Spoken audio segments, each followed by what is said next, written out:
semangat pagi siswa-siswi yang sangat saya banggakan. Kali ini saya akan menjelaskan mengenai profil pelajar Pancasila atau yang biasa kita singkat dengan PPP.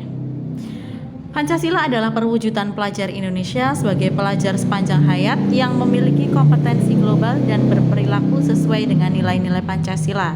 Profil pelajar Pancasila tertuang dalam Peraturan Menteri Pendidikan dan Kebudayaan Nomor 22 Tahun 2020 tentang Rencana Strategis Kementerian Pendidikan dan Kebudayaan tahun 2020 sampai 2024. Profil pelajar Pancasila memiliki 6 ciri utama, yaitu beriman bertakwa kepada Tuhan Yang Maha Esa dan berakhlak mulia.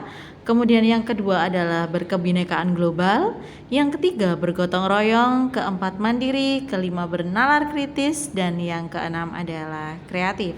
Seperti dikutip dari laman Kementerian Pendidikan, Kebudayaan, Riset, dan Teknologi.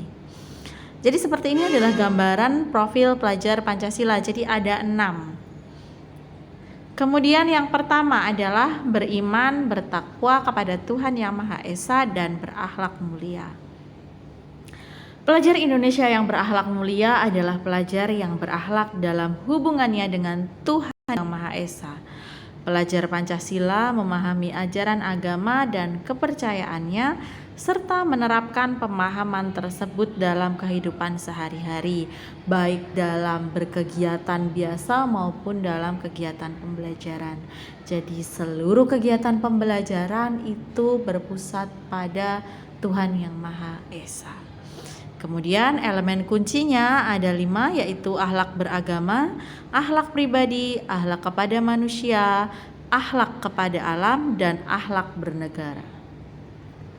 Kemudian yang kedua adalah berkebinekaan global. Pelajar yang memiliki profil Pancasila berkebinekaan global memiliki semangat untuk mempertahankan budaya luhur, lokalitas, dan identitas, serta tetap berpikiran terbuka dalam berinteraksi dengan budaya lain, sehingga menumbuhkan rasa saling menghargai dan kemungkinan terbentuknya budaya baru yang positif dan tidak bertentangan dengan budaya luhur bangsa. Artinya kita harus terbuka dengan kebudayaan lain. Nah, dari kebudayaan lain tersebut kita ambil nilai-nilai positif apa saja yang bisa kita terapkan.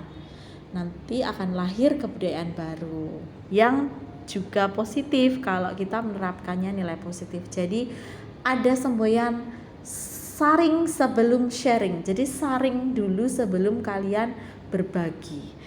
Nah, pada elemen ini terdapat tiga elemen kunci, yaitu yang pertama adalah mengenal dan menghargai budaya, yang kedua kemampuan komunikasi interkultural dalam berinteraksi dengan sesama, yang ketiga refleksi dan tanggung jawab terhadap pengalaman kebinekaan. Kemudian yang ketiga adalah gotong royong.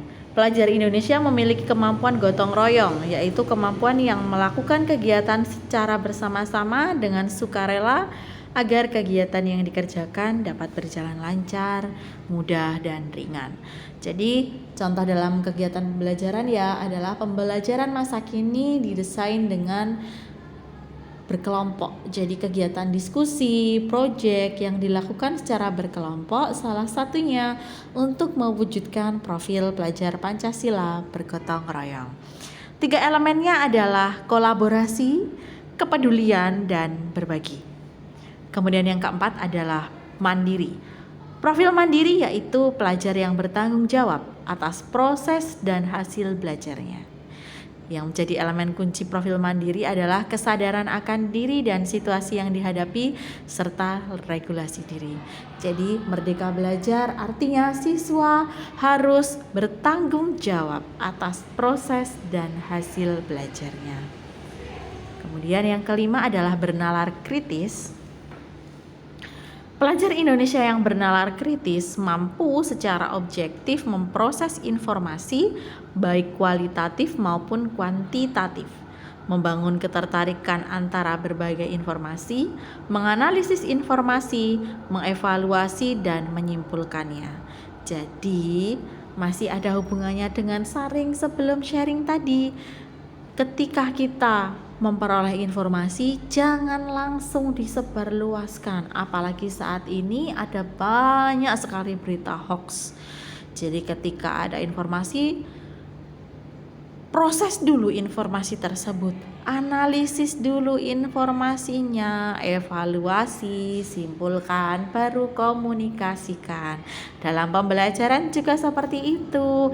Jadi ada informasi apa, ada tugas proyek apa, silahkan kalian diproses dulu. Informasi awal itu diproses, setelah itu dianalisis, kemudian dievaluasi, disimpulkan, lalu kemudian yang terakhir adalah dikomunikasikan. Nah, elemen kunci dari bernalar kritis adalah yang pertama, memperoleh dan memproses informasi dan gagasan, menganalisis dan mengevaluasi penalaran.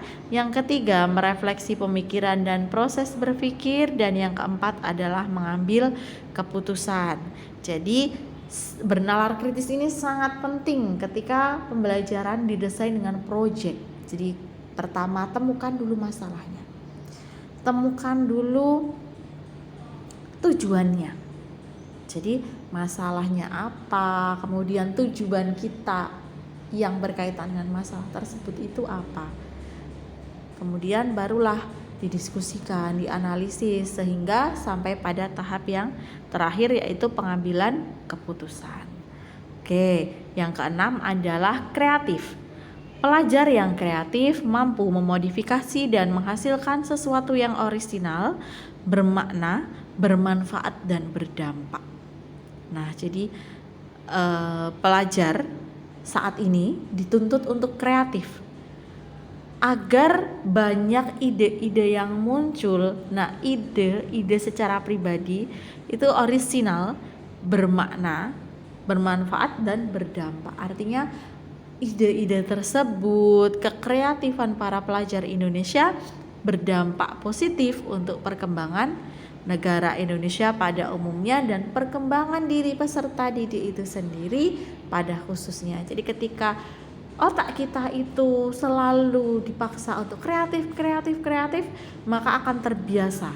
Jadi melihat segala sesuatu itu dari berbagai macam sisi, bukan hanya dari satu sisi. Elemen kunci dalam profil kreatif ini adalah menghasilkan gagasan yang orisinal, menghasilkan karya dan tindakan yang orisinal. Jadi ada dua elemen kuncinya. Kemudian ini adalah daftar pustakanya. Jadi dari pemaparan ini saya harap nanti seluruh pelajar Indonesia mampu menerapkan yang namanya profil pelajar Pancasila dalam proses pembelajarannya, sehingga ketika nanti lulus atau bahkan sebelum lulus saat menjadi peserta didik sampai nanti seterusnya, selanjutnya, selamanya, karakter ini akan terus tertanam. Yang mana ini sesuai juga dengan sebuah kalimat yang mengatakan bahwa adab itu lebih penting, adab itu ada di atas ilmu. Walaupun keduanya sama-sama benar, sama-sama sangat dibutuhkan, tapi apalah artinya ilmu itu tanpa adab? Nanti hanya akan menimbulkan kerusakan. Tapi adab tanpa ilmu juga tidak ada manfaatnya. Nanti orang-orang kita hanya akan menjadi pekerja terus-menerus. Nah, makanya harus ada adab dan ilmu. Jadi saya harapkan setelah profil pelajar Pancasila ini bisa diterapkan, maka terbentuklah pelajar Indonesia yang berkarakter kuat. Baik, sekian pemaparan dari saya, semoga bermanfaat. Terima kasih. Salam sehat semuanya. Wassalamualaikum warahmatullahi wabarakatuh.